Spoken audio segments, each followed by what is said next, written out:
Hello, good afternoon everybody. Today we are going to learn the remaining part of our lesson B Smart. So open your textbook. Yesterday we learned about the 5 stages, that is the specific, measurable, achievable, realistic.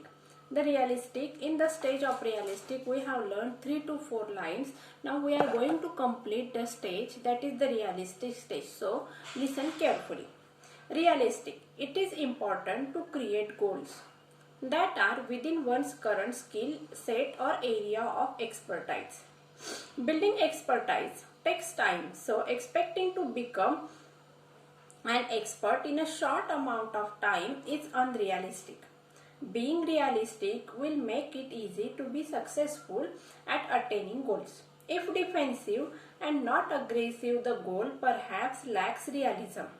We must have the clear picture in the mind and must have the ability to adhere to that picture. बघा विद्यार्थ्यांनो, आपल्याला यशस्वी होण्यासाठी ज्या काही 5 stages सांगितलेल्या आहेत त्यातला आपण रिअलिस्टिक ही स्टेज सुरू केलेली होती.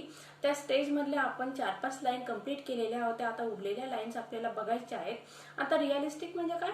वास्तव. ज्या गोष्टीमध्ये वास्तवता आहे, सत्यता आहे, ती गोष्ट आपल्याला बघायची आहे. तर या ठिकाणी काय सांगितलेलं आहे की आपल्याला आयुष्यामध्ये यशस्वी व्हायचं असेल तर आपल्याला वास्तवतेचं भान ठेवलंच पाहिजे. एखाद्या गोष्टीमध्ये आपल्याला जर तज्ञ किंवा निष्णात व्हायचं असेल तर ते निष्णात किंवा तज्ञ बनण्यासाठी आपल्याला 1 किंवा 2 दिवसाचा कालावधी पूर्ण होणार आहे का? नाही. तर त्यासाठी वर्षानुवर्षाचा कालावधी सुद्धा जाऊ शकतो आणि त्यानंतर मग तुम्ही एखाद्या गोष्टीमध्ये तज्ञ किंवा निष्णात होऊ शकत असतात. बघा विद्यार्थ्यांनो, आपण एखाद्या डॉक्टरांकडे जात असतो. आता नवीन जे डॉक्टर आहेत, BHMS झालेले किंवा MBBS झालेले, त्या डॉक्टरांकडे लवकर कोणी पेशंट जात असतं का? जास्त गर्दी करतात का? नाही. कारण का? त्यांच्याकडे तेवढा एक्सपिरियन्स नाही आहे. लोकांना त्यांचा अजून गुण आलेला नसतो किंवा लोकांचा त्यांच्यावर विश्वास बसलेला नसतो. मग या ठिकाणी हा जो विशिष्ट असा पिरियड गेल्यानंतर लोकांना खात्री पडते की नाही, हे डॉक्टर खूप छान आहेत, त्यांचा गुण येतो, त्यांच्याकडे आपण गेलं पाहिजे. आता ही गोष्ट एका मित्राकडून दुसऱ्या मित्राकडे किंवा आपल्याला आपल्या फॅमिली फ्रेंड्स कडून ती गोष्ट कळत असते. मग या ठिकाणी मला सांगायचं काय, एखाद्या व्यक्तीने डिग्री घेतल्यानंतर तो लगेच तज्ञ निष्णात डॉक्टर म्हणून समाजामध्ये परिचित होईल का? तर नाही. त्यासाठी एक विशिष्ट असा पिरियड जाऊ द्यावा लागणार आहे आणि त्या पिरियड गेल्यानंतर मग ती व्यक्ती समाजामध्ये चांगला डॉक्टर म्हणून प्रसिद्ध पावणार आहे. मग आता या ठिकाणी पुढच्या ज्या लाईन आहेत बघा, if defensive not aggressive the goal perhaps likes realism. Defensive म्हणजे काय? बचावात्मक.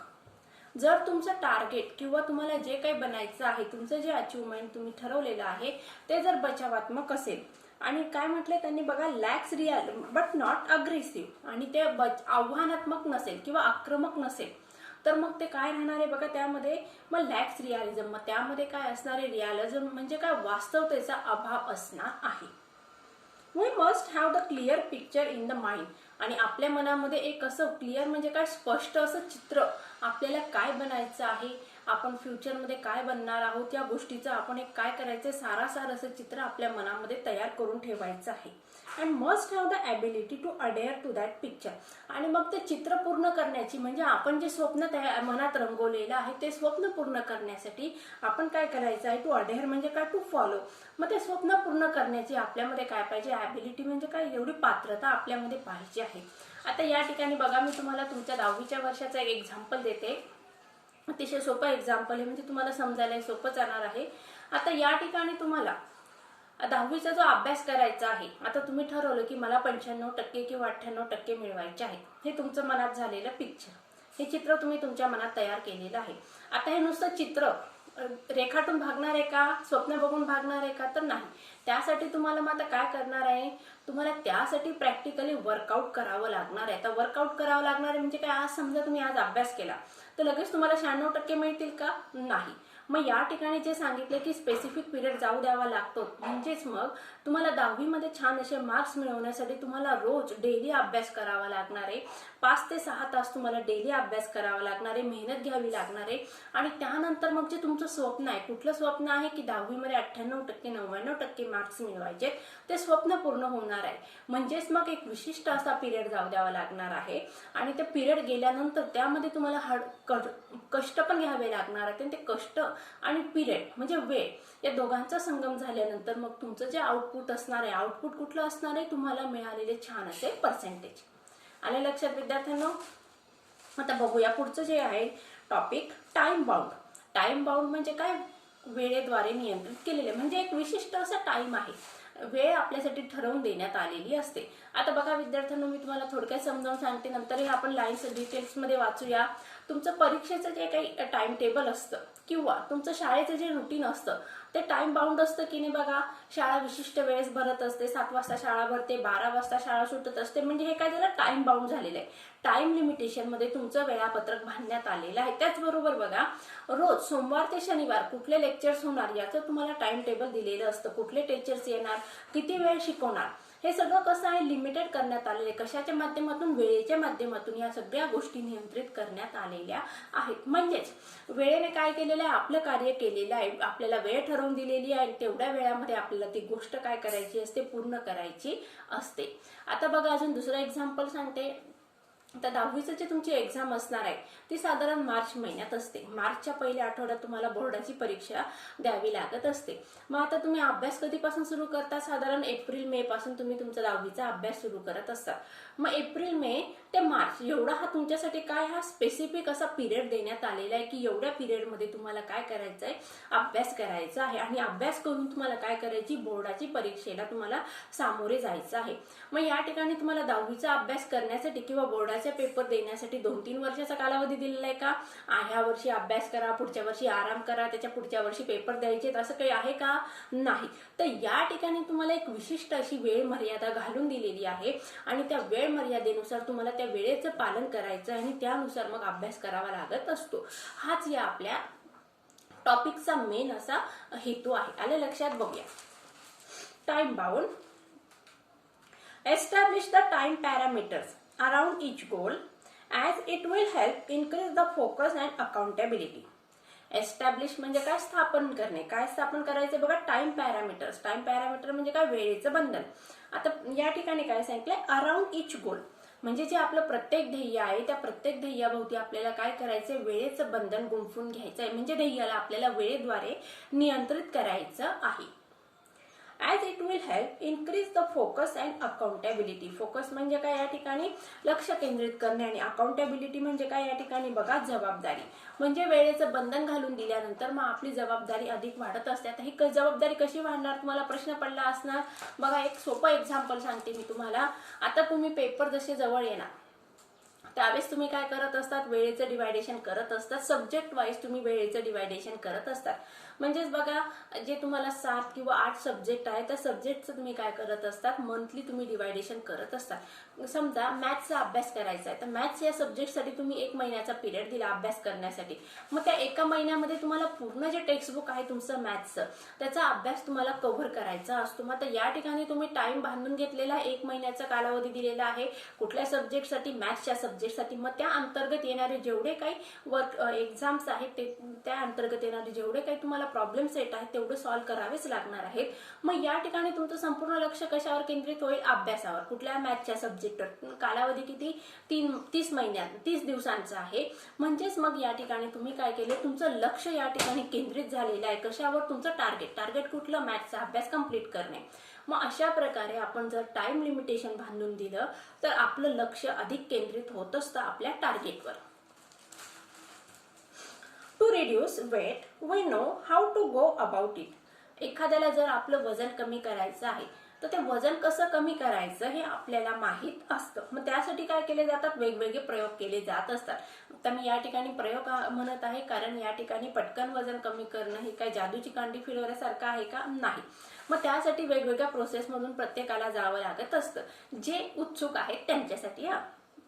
मग त्यासाठी त्याला जिममध्ये, त्या व्यक्तीला, स्पेसिफिक व्यक्तीला जिममध्ये जावं लागणार आहे. डाएट प्लॅन फॉलो करावं लागणार आहे. सकाळी लवकर उठून दोरीवरच्या उड्या घेणे किंवा व्यायाम करणे असे वेगवेगळे प्रकार त्याला करावे लागणार आहेत. बघूया. But it may be exercise, diet and stress free thoughts. मग आता वजन कमी करण्यासाठी काय सोल्युशन सांगितलं बघा या ठिकाणी. एक्सरसाइज म्हणजे काय, व्यायाम. डाएट म्हणजे काय, आपण अन्न म्हणजे जेवण करत असताना कुठले पदार्थ खायचे, कुठले टाळायचे, या गोष्टीचं चार्ट तयार करून मिळत असतं. त्याला काय म्हणायचं, diet plan. And trace free thoughts. Trace free thoughts म्हणजे काय, थॉट्स म्हणजे काय, विचार. ट्रेस म्हणजे काय, टेन्शन न घेता केलेले विचार. All these have to be practiced and implemented without hesitation. आणि या सगळ्या गोष्टी आपल्याला काय करायच्या आहे, प्रॅक्टिस म्हणजे काय, आपल्याला प्रॅक्टिकली त्या लागू करायच्या आहेत, फॉलो करायच्या आहेत. And implemented without hesitation. आणि ते आपल्याला प्रॅक्टिकली फॉलो करताना कुठल्याही प्रकारे आपल्याला काकू करायची नाही आहे. म्हणजेच बघा या ठिकाणी जर तुमचं टार्गेट आहे, तुमचं वजन कमी करणे हे तुमचं टार्गेट आहे, मग त्यासाठी तुम्हाला काय करायचं, रोज तुम्हाला जिमला जावंच लागणार आहे. आज जिमला जातो, उद्या जात नाही, हा डळमळीतपणा त्या ठिकाणी तुम्हाला तुमचं वजन कमी करण्यासाठी सहाय्यक होणार आहे का, तर नाही. त्याचबरोबर बघा, एखाद्या व्यक्तीला एखादी गोष्ट खूप आवडते, फॉर एक्झाम्पल स्वीटमध्ये बघूया आपण.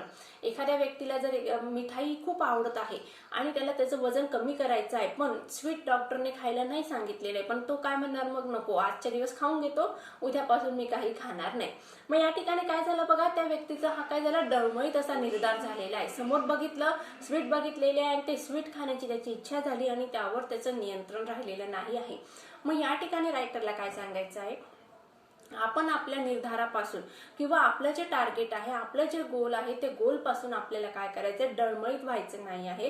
त्या ठिकाणी आपण स्थिर असं राहायचं आणि आपलं टार्गेट अचीव करण्याचा प्रयत्न करायचा.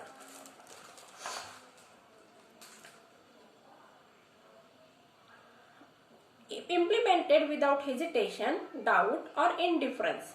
डाऊट म्हणजे काय, शंका. But within a deadline. Deadline म्हणजे काय, या ठिकाणी बघा तेच सांगितलेले, स्पेसिफिक पिरियड, टाइम लिमिटेशन. बघूया पुढचा passage. Visions, wishes, intentions and dreams are all valuable. काय सांगितलंय बघा, विजन. विजन म्हणजे दृष्टी, दूरदृष्टी असं.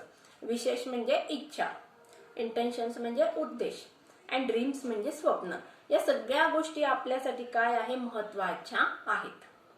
दे spark of imagination and encourage us to define where we want to reach. आता या ठिकाणी या गोष्टी काय आहेत बघा, विजन, विश, इंटेन्शन आणि ड्रीम्स, या सगळ्या गोष्टींची युती झाल्यानंतर या गोष्टी आपल्याला आपलं जे टार्गेट आहे, आपलं जे गोल आहे, ते अचीव करण्यासाठी आपल्याला प्रेरणा देत असतात, असं या लाईनचा अर्थ होतो. बघूया लाईन बाय लाईन. ते स्पार्क ऑफ इमॅजिनेशन. आणि या सगळ्या गोष्टी स्पार्क ऑफ म्हणजे काय, चालना देतात. आता कशाला चालना देत असतात, इमॅजिनेशन. इमॅजिनेशन म्हणजे काय, कल्पनाशक्ती. And encourage us. इनकरेज म्हणजे काय, आपल्याला प्रेरित करत असतात. To define where we want to reach. आणि आपल्याला सांगत असतात की आपल्याला कुठं जायचं आहे. म्हणजेच आपल्याला स्वप्न आणि त्याचबरोबर उद्देश आणि त्याचबरोबर इच्छा आणि दूरदृष्टी, या गोष्टी आपल्याला आपलं टार्गेट अचीव करण्यासाठी आपल्याला मदत करत असतात. In order to get there, however, we need to bring life images down to earth and plan to execute our strategies. या ठिकाणी बघा, रायटरने आपल्याला प्रॅक्टिकली विचार करण्यासाठी प्रेरित केलेला आहे. म्हणजेच आपल्याला जमिनीवर राहून आपलं कार्य पूर्ण करायचं आहे. तर तुम्ही म्हणणार, मॅडम जमिनीवर राहून कार्य पूर्ण करायचं म्हणजे आम्ही जमिनीवरच राहतो ना. बघा या ठिकाणी शब्दशः अर्थ नाही घ्यायचा आहे. एखादी व्यक्ती बघा, तिच्या आयुष्यामध्ये खूप मोठी झालेली असते. फॉर एक्झाम्पल आपण बघूया, हे फिल्म स्टार्स आहेत किंवा क्रिकेटर आहेत. आता सचिन तेंडुलकर असू दे किंवा धोनी असू दे, यांनी यांच्या आयुष्यामध्ये खूप सारे यश आणि पैसा कमवलेला आहे, प्रसिद्धी मिळवलेली आहे. परंतु एखादा सर्वसामान्याचा त्यांचा फॅन असतो किंवा त्यांचं जे एखादी सर्वसामान्य जी व्यक्ती असते की ज्या त्या व्यक्तीला सचिन तेंडुलकर फार आवडत असतो. अशी व्यक्ती जर सचिन तेंडुलकरला जर भेटायला गेली, तर त्यावेळी सचिन तेंडुलकरने कुठल्याही प्रकारच्या आडेवेढी न घेता त्या व्यक्तीशी एक माणुसकीच्या दृष्टीने बोलणं, हे काय असतं, त्याचं जमिनीवर पाय असणं असं म्हटलं जात असतं. किंवा एखादे संकट आहे बघा, आता कोरोनाची परिस्थिती आहे, जागतिक महामारी आलेली आहे, त्यावेळी प्रत्येकाने, आता अक्षय कुमार याने काय केलं, त्याच्या वैयक्तिक पैशांमधून किंवा त्याचं जे बँक बॅलन्स होतं त्यामधून त्याने प्रचंड प्रमाणात लोकांना मदत केलेली आहे. मग या ठिकाणी आता अक्षय कुमारला कुठल्याही गोष्टीचा प्रॉब्लेम होता का, तर नाही. परंतु त्याने या ठिकाणी आपली स्वतःची जी कर्तव्य आहे, या समाजाबद्दलची ती कर्तव्य पूर्ण केलेली आहेत. जरी तो मोठा असला तरी, म्हणजे त्याचे या ठिकाणी काय आहे, पाय जमिनीवर आहेत, असा या फ्रेजचा अर्थ होतो. बघूया. In order to get there, we need to bring life images. आता in order to get there, कुठपर्यंत जायचं आपल्याला? आपल्या स्वप्नांपर्यंत. आपल्या स्वप्नांपर्यंत पोहोचण्यासाठी आपल्याला काय करावं लागणार आहे? We need to bring life images. मग आपल्याला लाईफ इमेजेस म्हणजे काय बघा, लाईफ म्हणजे काय? आयुष्य. इमेजेस म्हणजे काय? प्रतिमा. म्हणजे आपल्याला वास्तवामध्ये त्या ठिकाणी जीवन जगायचं आहे. Down to earth. Down to earth म्हणजे काय? जमिनीवर राहून काम करणे, म्हणजे कुठल्याही प्रकारच्या प्रसिद्धीचा किंवा पैशाचा गर्व न करणे. And plan to execute our strategies. To execute म्हणजे काय? To carry out. स्ट्रॅटेजी म्हणजे काय? Plan of action. म्हणजेच मग आपल्याकडे अशी एखादी योजना तयार पाहिजे की आपण जे काही आपल्या कल्पना केलेल्या आहेत त्या कल्पना पूर्णतः मार्गस्थ होण्यासाठी किंवा आपल्या योजना पूर्णतः प्रॅक्टिकली आपल्याला इम्प्लिमेंट करण्यासाठी आपण असा प्लॅन तयार केलाच पाहिजे. जसं मी तुम्हाला आता सांगितलं बघा की तुम्हाला छान मार्क्स मिळवायचे आहेत, त्यासाठी तुम्हाला काय करावं लागणार आहे? एक विशिष्ट असा टाइम टेबल तयार करावं लागणार आहे आणि त्या टाइम टेबलच्या नुसार मग तुम्हाला काय करावं लागणार आहे? तुमचा अभ्यास कंप्लीट करावा लागणार आहे. मग तुमचं टार्गेट काय आहे बघा? तुम्ही काय केलं? प्रॅक्टिकल इमेज काय तयार केलेली आहे की मला 10वी मध्ये 90%, 95% मार्क मिळवायचे आहे. मग आता हा तुमचा प्लॅन झाला. मग त्याच्यासाठी स्ट्रॅटेजी काय झाली? अभ्यास करणे. किती तास अभ्यास करणे? 7 ते 8 तास. मग आता हा प्लॅन तुम्हाला काय करायचा? एक्झिक्यूट करायचा आहे. म्हणजेच या ठिकाणी तुम्हाला प्रॅक्टिकली तुम्हाला रोज डेली 7 ते 8 तास अभ्यास करावाच लागणार आहे. लक्षात आलं विद्यार्थ्यांनो? The quality and quantity of energy we put forth directly impact the result. आता या ठिकाणी बघा क्वालिटी आणि क्वांटिटी. आता क्वालिटी म्हणजे काय? गुणवैशिष्ट्य. आणि क्वांटिटी म्हणजे काय? माप. आता या ठिकाणी तुम्ही किती तास अभ्यास करता आणि त्याचबरोबर तो कसा करता. बघा विद्यार्थ्यांनो, मी सोप्या भाषेत तुम्हाला समजावून सांगण्याचा प्रयत्न करत आहे. तुम्ही किती तास अभ्यास करता आणि तो किती मन लावून करता हे या ठिकाणी खूप महत्त्वाचं आहे तुम्हाला छान मार्क्स मिळवण्यासाठी. आता तुम्ही मला मॅडम तुम्ही एकच एक्झाम्पल सांगत आहात, अजून आमच्या 10वीच्या परीक्षेला खूप वेळ आहे, पण हे तुमचं सध्या तुमच्याशी रिलेटेड एक्झाम आहे म्हणून मी तुम्हाला त्या ठिकाणी सांगत आहे. दुसरं एक्झाम्पल सांगते बघा. एखाद्या जणाला समजा क्रिकेट स्टार होण्यासाठी किती तास मेहनत करावी लागते. आता रनिंग करणं, वेगवेगळ्या प्रकारचे जिम मध्ये जाणं, मॅच खेळणं, ह्या सगळ्या प्रॅक्टिस करणं, या सगळ्या गोष्टी करणं खूप महत्त्वाचं असतं. आता त्या ठिकाणी त्यांना 7 ते 8 तास सुद्धा त्या ठिकाणी प्रॅक्टिस करावी लागत असते. मग आता 7 ते 8 तास तो प्रॅक्टिस करत आहे, पण ती प्रॅक्टिस मन लावून करत आहे की नाही हे सुद्धा महत्त्वाचं असतं. आता बघा घरून सगळेच जण शाळेत येत असतात.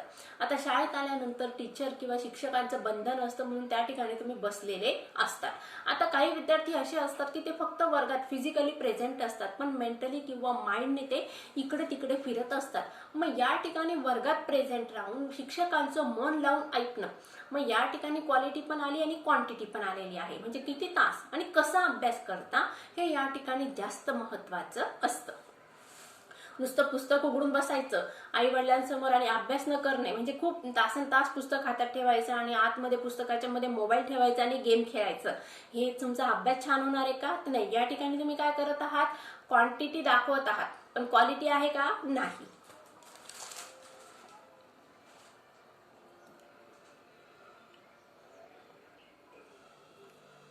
Life is something like a trumpet.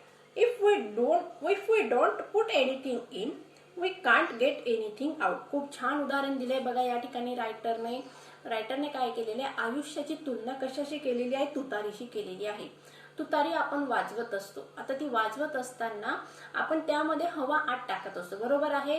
म्हणजेच तुतारी वाजवण्यासाठी आपण तोंडाचा वापर करत असतो, त्याप्रमाणे त्यानंतर तुतारी वाजवली जात असते. आपोआप तुतारी वाजते का? नाही. मग आयुष्य पण हे असंच आहे. आयुष्यामध्ये आपल्याला मेहनतीच्या साहाय्याने आपल्याला आपलं आयुष्य काय करायचंय? छान अशा सुस्थितीमध्ये आणण्याचा प्रयत्न करायचा आहे. If we don't put anything in, we can't get anything out. जर आपण आपल्या आयुष्यामध्ये कष्ट केले नाही, मेहनत घेतली नाही, आपण आपल्या आयुष्यामध्ये टार्गेट ठेवलं नाही तर आपल्याला काहीही मिळणार नाही आहे. बघूया last passage. Success is a walk in the dark. Success म्हणजे काय? यश. मग आता यश काय आहे बघा? यश म्हणजे एक चालणे आहे कुठं अंधारात. आता या ठिकाणी मी तुम्हाला शब्दशः अर्थ सांगितला. आता आपण अर्थ बघूया याचा. आता यश सहजासहजी मिळत असतं का? नाही. त्यासाठी आपल्याला खडतर असे प्रयत्न करावे लागत असतात आणि कधी कधी यश मिळवण्यासाठी आपल्याला अपयश सुद्धा सहन करावं लागत असतं. आपल्याकडे एक म्हण आहे बघा, अपयश ही यशाची पहिली पायरी आहे. मग या ठिकाणी डार्क म्हणजे काय? मग अपयश. आले लक्षात विद्यार्थ्यांना? म्हणजे यश मिळवण्यासाठी सगळ्यात पहिले आपल्याला अपयशाला सामोरे जावं लागत असतं. बऱ्याच वेळा आपण काय होतो, फ्रस्ट्रेट होतो की मी किती छान अभ्यास केला होता तरी मला कमी मार्क कसे मिळाले. मग आता कमी मार्क्स मिळाल्यामुळे तुम्ही फ्रस्ट्रेट न होता अजून त्यातून मी उत्तम मार्क कसे मिळवेल याच्यासाठी जर तुम्ही प्रयत्न केला तर तुम्हाला पुढच्या परीक्षेमध्ये जास्त छान मार्क्स मिळत असतात. म्हणून या ठिकाणी रायटरने काय सांगितलेलं आहे की सक्सेस म्हणजे काय आहे, यश म्हणजे काय? मग एक प्रवास आहे, कुठं? अंधारातून जाणारा उजेडाकडे जाणारा प्रवास आहे. Finding the right footing, precisely mattering the skills and getting to the next place all depend on how we approach and tackle the problem. बघा काय सांगितलेलं आहे, फाइंडिंग द राइट फुटिंग. आता फाइंडिंग द राइट फुटिंग म्हणजे विशिष्ट अशा योग्य मार्गाने प्रवास करण्यासाठी. आणि बरोबर पुढे काय सांगितलंय बघा, प्रिसाइजली मास्टरिंग द स्किल म्हणजे आपल्याला आपलं टार्गेट मिळाल्यानंतर, योग्य असं टार्गेट मिळाल्यानंतर त्याचबरोबर आपल्याला ते टार्गेट पूर्ण करण्यासाठी कुठली कौशल्य लागणार आहे त्या कौशल्यांवर काय करायचं, मास्टर स्किल मिळवायचे म्हणजे प्रभुत्व प्राप्त करायचं आहे. त्याचबरोबर getting to the next place, त्यानंतर मग आपल्याला योग्य ठिकाणी जायचं आहे म्हणजे स्किल्स प्राप्त करायची. थोडक्यात काय बघा विद्यार्थ्यांनो, आपण आपल्या आयुष्यामध्ये टार्गेट ठरवायचं आहे, योग्य टार्गेट. बरोबर आहे. आपण आपल्या स्वतःची कुवत ओळखून आपल्याला योग्य असं टार्गेट ठरवायचं आहे आणि ते टार्गेट ठरवल्यानंतर आपल्यामध्ये जे काही स्किल्स आहेत त्या स्किलचा योग्य वापर करून आपल्याला काय करायचं आहे, आपल्याला योग्य अशा ठिकाणावर जायचं आहे. योग्य ठिकाण म्हणजे काय, आपलं टार्गेट अचीव करण्यासाठी करण्यात आलेला प्रवास.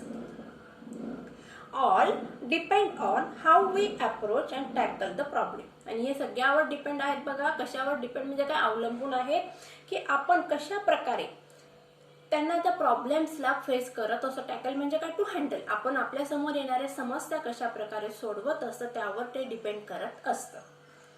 The best way to get from where we R.